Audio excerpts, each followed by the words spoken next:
के न्यूज, खबरों का सारथी।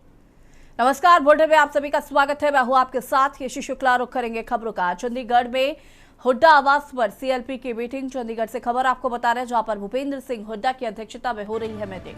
कांग्रेस विधायकों ने आनंद कौशिक को दी श्रद्धांजलि। अध्यक्ष राव नरेंद्र सिंह समेत विधायक मीटिंग में मौजूद। बता दें कि बजट सत्र को लेकर की जा रही है चर्चा। कांग्रेस विधायकों ने आनंद कौशिक को दी श्रद्धांजलि।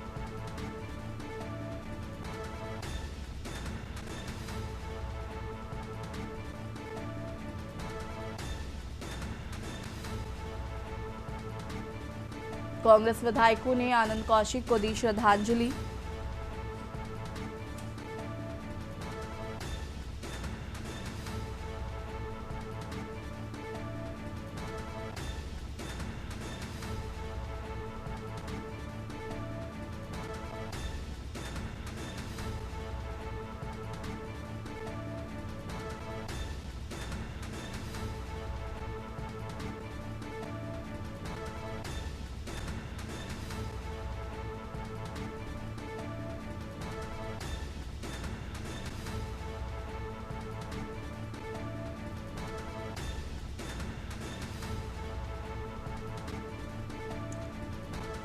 भूपेंद्र सिंह हुड्डा की अध्यक्षता में हो रही है बैठक। कांग्रेस विधायकों ने आनंद कौशिक को दी श्रद्धांजलि।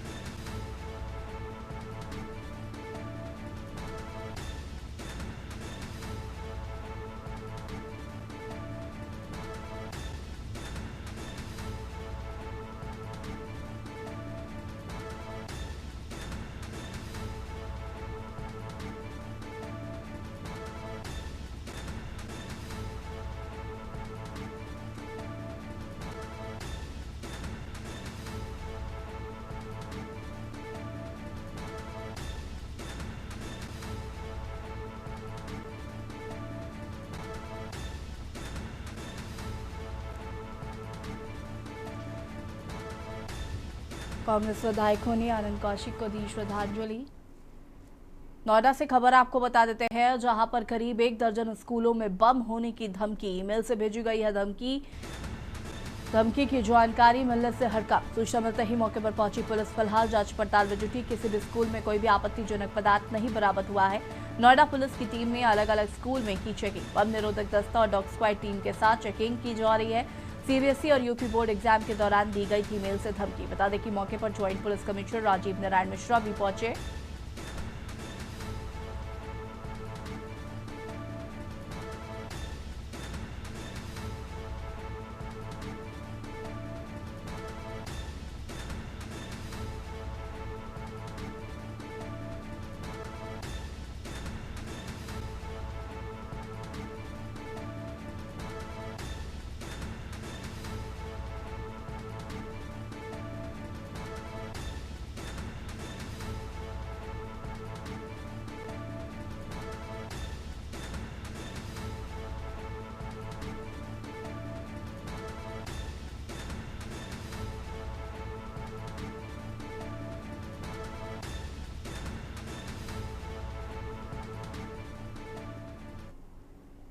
स्कूलों में ईमेल के माध्यम से बॉम्ब थ्रेट का एक मेल प्राप्त हुआ, जिस पर गौतम बुद्ध नगर पुलिस ने तत्काल प्रतिक्रिया करके बॉम्ब डिस्पोजल स्क्वाड के माध्यम से, एएस चेक टीम के माध्यम से, डॉग स्क्वाड के माध्यम से फिजिकल चेकिंग अधिकतर स्कूलों में सुनिश्चित की गई है। ये जो थ्रेट है ये मल्टीपल स्कूल्स में है।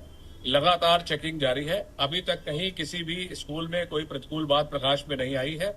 लगातार सतर्कता बरती जा रही है और प्राइमा फेसी ये हुक्स कॉल की श्रेणी में दृष्टिगोचर हो रहा है, लेकिन फिर भी इसको सतर्कता बरतते हुए पूर्ण गंभीरता के साथ जो ईमेल है इसका टेक्निकल इवैल्यूएशन कराया जा रहा है कि कहां से ये जनरेट हुआ।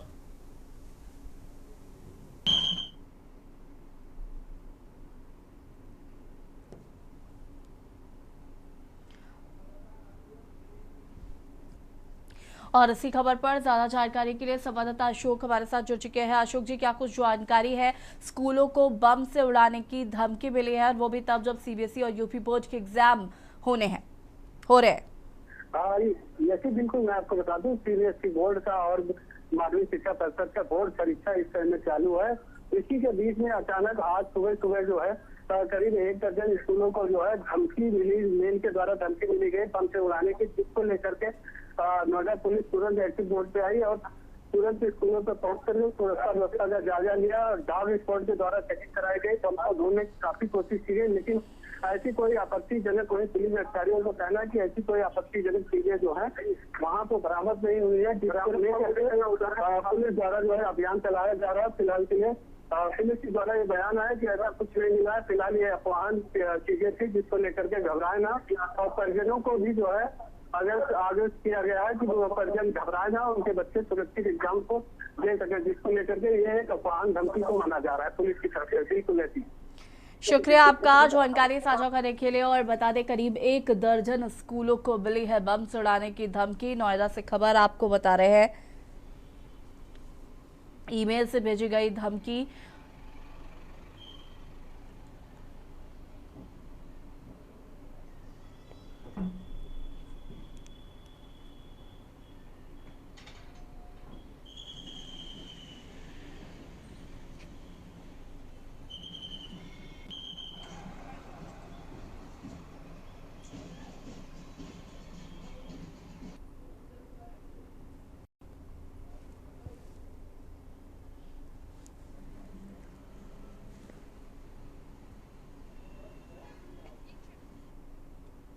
जिला सत्र न्यायालय के बाद उत्तराखंड उच्च न्यायालय को मिला बम से उड़ाने का धमकी भरा ईमेल। बता दें कि ईमेल मिलने के बाद सुरक्षा के मद्देनजर उच्च न्यायालय के सभी गेट को बंद करने के साथ ही भारी संख्या में पुलिस बल की तैनाती की गई है।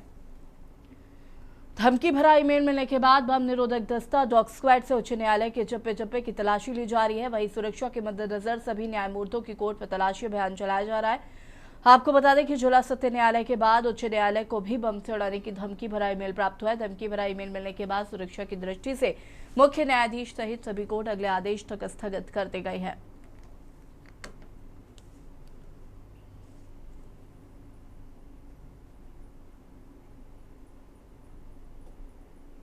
एक ईमेल जैसा अवगत कराया गया हमको कि एक ईमेल बम ब्लास्टिंग का के संदर्भ में रजिस्ट्रार जनरल के ऑफिस में आया है। तो उस संदर्भ में एक अभी हाई लेवल मीटिंग हुई है हमारे माननीय उच्च न्यायालय में चीफ जस्टिस साहब के साथ कि आगे क्या करा जाए। तो अभी यहाँ पे माननीय उच्च न्यायालय में चप्पे चप्पे पर निगरानी का कार्यक्रम चल रहा है और डॉग स्क्वाड वगैरह आए हुए हैं और बम स्क्वाड वगैरह भी आए हुए हैं और वो सब पूरा का पूरा यहाँ पे सैनिटाइज कर रहे हैं जगहों को।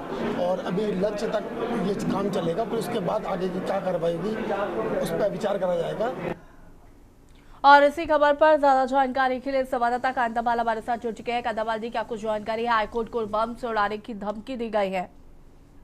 जी बिल्कुल, जैसी मैं आपको बता दूं कि जिला सत्र न्यायालय में लगातार दो दिन एक मेल आया था जो तमिलनाडु से आया बताया जा रहा था। उसमें जिला सत्र न्यायालय को बम से उड़ाने की धमकी मिली थी। उसके बाद आज जो है उत्तराखंड उच्च न्यायालय में भी इसी तरह का एक मेल यहाँ पे पहुंचा है जिसमें उच्च न्यायालय को बम से उड़ाने की यहाँ पे धमकी दी गई है। जिसके बाद जो कोर्ट परिसर है वो पूरी तरह से खाली करा दिया गया है। सुरक्षा के मद्देनजर यहाँ बम स्क्वाड, डॉग स्क्वाड और अन्य पुलिस की टीमें जो है जांच में जुटी हुई है कि कहीं कोई संदिग्ध वस्तु तो नहीं है। गेटों को जो उच्च न्यायालय के गेट हैं उन्हें पूरी तरह से यहाँ पे सील कर दिया गया है और भारी संख्या में यहाँ पुलिस बल की तैनाती भी की गई है। और जितने भी लोग अंदर बाहर आ जा रहे हैं उनकी तलाश सघन चेकिंग यहाँ पे की जा रही है, तलाशी ली जा रही है। तो वहीं जो कोर्टें हैं उच्च न्यायालय की वो फिलहाल स्थगित कर दी गई है और कोर्ट रूम की भी यहाँ पे तलाशी अभियान जारी है। जी शुक्रिया आपका जानकारी साझा करने के लिए। और बता दें कि ईमेल के जरिए हाईकोर्ट को बम से उड़ाने की धमकी मिली है। उत्तराखंड उच्च न्यायालय को मिली बम से उड़ाने की धमकी। फिलहाल मौके पर भारी पुलिस बल तैनात।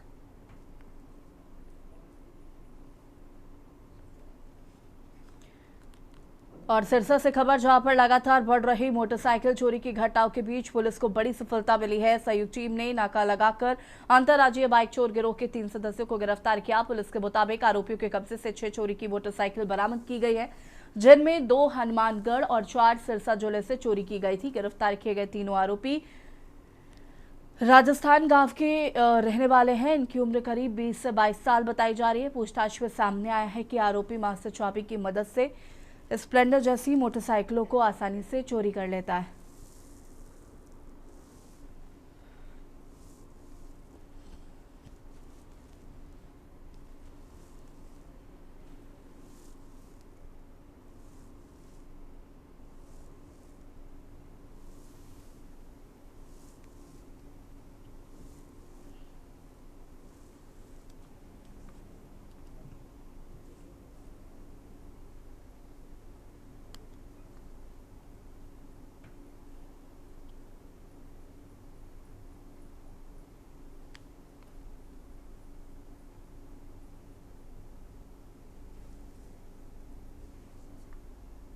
ये अभी काफ़ी मोटरसाइकिल की चोरी की घटनाएं बढ़ रही थी, तो हमारी एबीपी टीम और हमारी सिटी थाने की टीम लगी हुई थी इसमें काफ़ी टाइम से।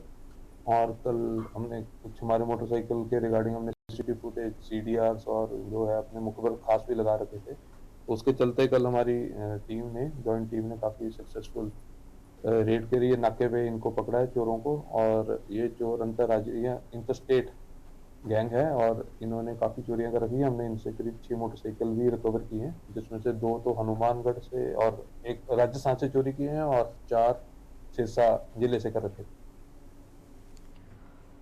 पलवल में बदमाशों के हौसले बुलंद। हलालपुर हाईवे पर ऑटो चालक को बेरहमी से पीटने का वीडियो वायरल हो रहा है। पलवल में ऑटो चालक पर जानलेवा हमला। 3 लोगों ने ऑटो चालक को बुरी तरीके से पीटा, फोन छीन कर तोड़ने की कोशिश की। मामूली सी बात पर विवाद इतना बढ़ गया कि ऑटो चालक को पीटना शुरू कर दिया गया, जिसका वीडियो सोशल मीडिया पर वायरल हो रहा है।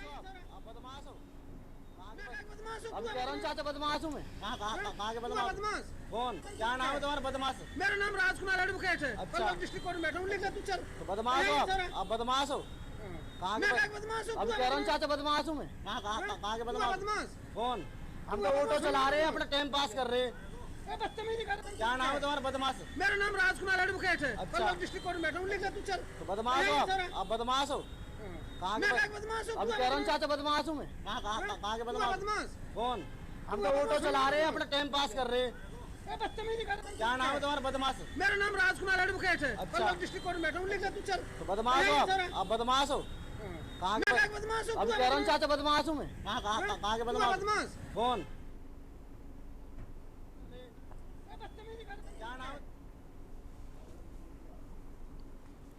उत्तर प्रदेश पुलिस के जवान अक्सर अपनी सख्त ड्यूटी के लिए जाने जाते हैं, लेकिन कौशाम्बी में तैनात 2 आरक्षियों ने संवेदनशीलता की जो मिसाल पेश की है, उसकी हर तरफ प्रशंसा हो रही है।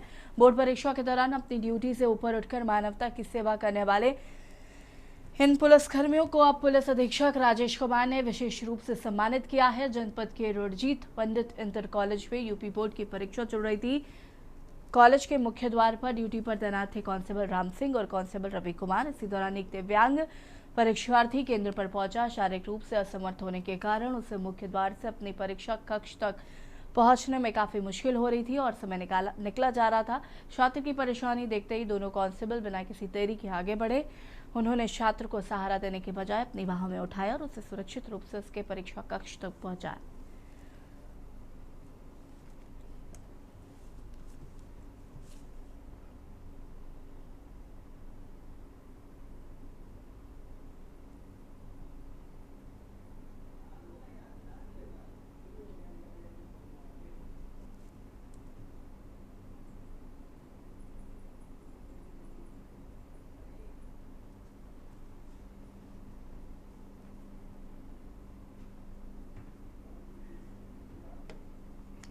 अमरोहा जनपद के रजबपुर थाना क्षेत्र में कानून व्यवस्था को चुनौती देते हुए बेखौफ बदमाशों ने रिजवान पुत्र अनीश अहमद निवासी गांव महेशरा रेलवे कर्मचारी को अपना निशाना बनाया।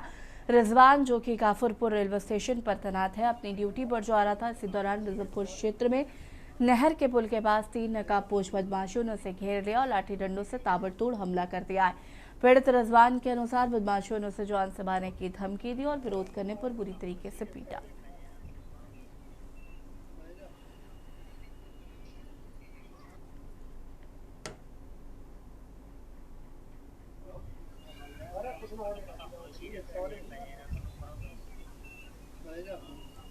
घटना घटी, मैं ग्राम महेसरा का रहने वाला हूँ और काफुरपुर रेलवे स्टेशन पर मैं ड्यूटी करता हूँ।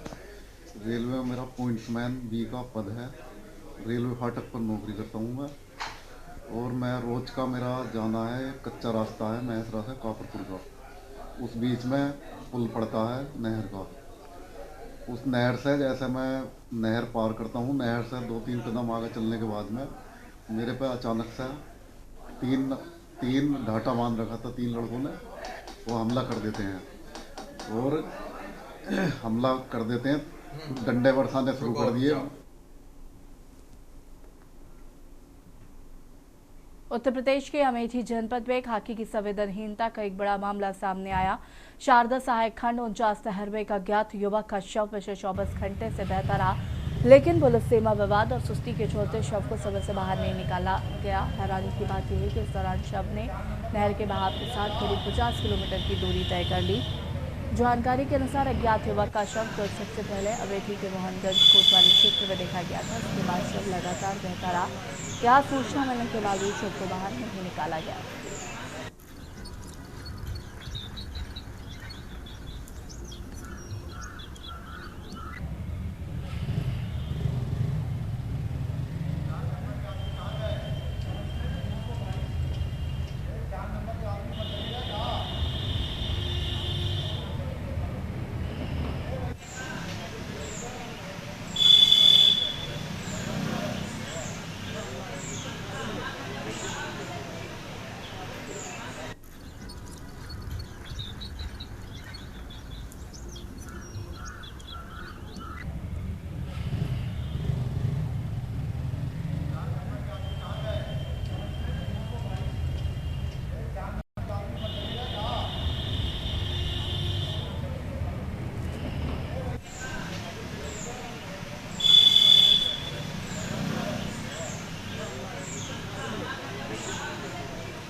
यूपी के बलिया के बैरिया थाना क्षेत्र के रानीगंज में एक युवक ने किन्नर की हत्या कर खुद भी आत्महत्या कर ली। आत्महत्या वाली जगह से किन्नर का शव बरामद हुआ है।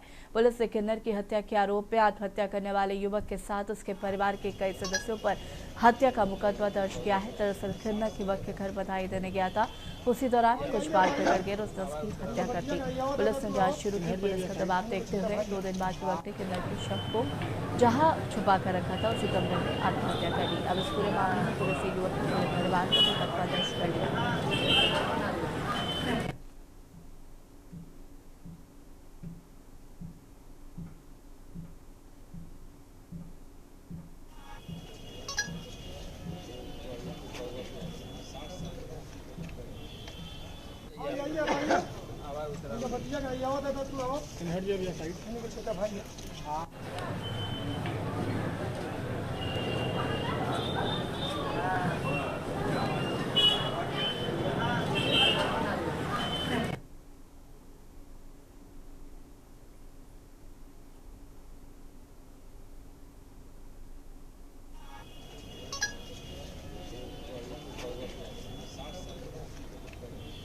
60-65 साल की हमारी बुजुर्ग रहती थी रेखा गुरु, जो रानीगंज में अपना मांग जांच के अपना जीवन विज्ञापन करती थी। और उनके समक्ष में उनके नज़दीकी एक दुकानदार रहता था, क्या नाम था रे उसका? रवि गुप्ता। उनके पास घर जाती आती थी, पैसा कौड़ी का देन लेन भी था। वहाँ पे जो कमाती थी वहाँ रखती थी, देती लेती थी, जेवर जेवरात भी अपना रखती थी, परिवार का तरह था। अब उनको बुढ़ापे में पाप समा गया, घर में ले जाकर उनका हत्या कर दी गई। 17 तारीख को करीब 5:30 बजे इंस्पेक्टर बैरिया को ये सूचना प्राप्त हुई थी कि वहाँ जो रानीगंज बाजार है वहाँ पे एक रेखा किन्नर थे जो लगभग 12 बजे से अपने साथियों को नहीं मिल रहे थे। आम जनमानस को केंद्र सरकार एवं राज्य सरकार की जन कल्याणकारी योजनाओं का लाभ एक ही स्थान पर उपलब्ध कराने तथा जन सामान्य की समस्याओं के त्वरित एवं प्रभावी निराकरण के उद्देश्य से जन जन की सरकार जन जन के द्वारा अभियान के दूसरे चरण के अंतर्गत जिलाधिकारी ललित मोहन रयाल की अध्यक्षता में नगर पंचायत लालकुआ परिसर में बहुउद्देशीय शिविर का आयोजन किया गया। शिविर में लालकुआ विधानसभा क्षेत्र से आए लोगों द्वारा सिंचाई, विद्युत, सड़क, पेयजल आदि से संबंधित 105 शिकायतें दर्ज की गई हैं।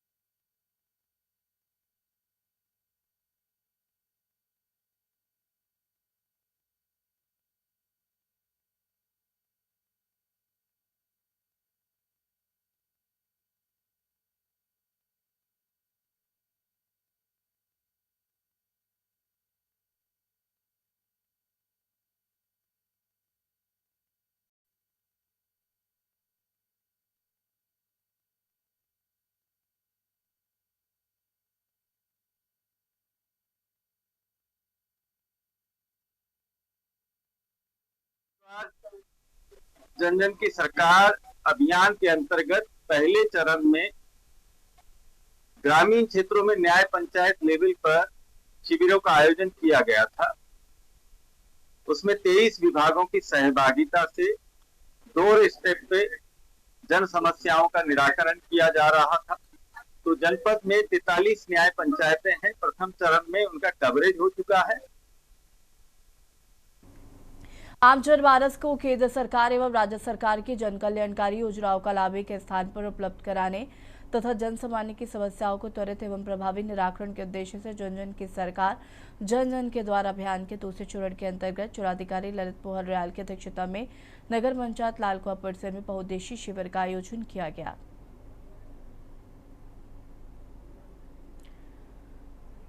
खबर लक्सर से है, जहां पर उत्तराखंड बोर्ड परीक्षाओं को नकल विहीन और निर्विघ्न कराने के लिए प्रशासन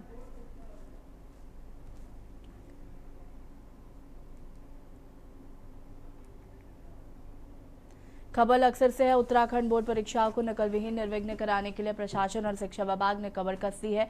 एसडीएम और खंड शिक्षा अधिकारी विनोद कुमार ने परीक्षा केंद्र व्यवस्थापकों और पुलिस अधिकारियों की मीटिंग लेकर आवश्यक दिशा निर्देश दिए हैं।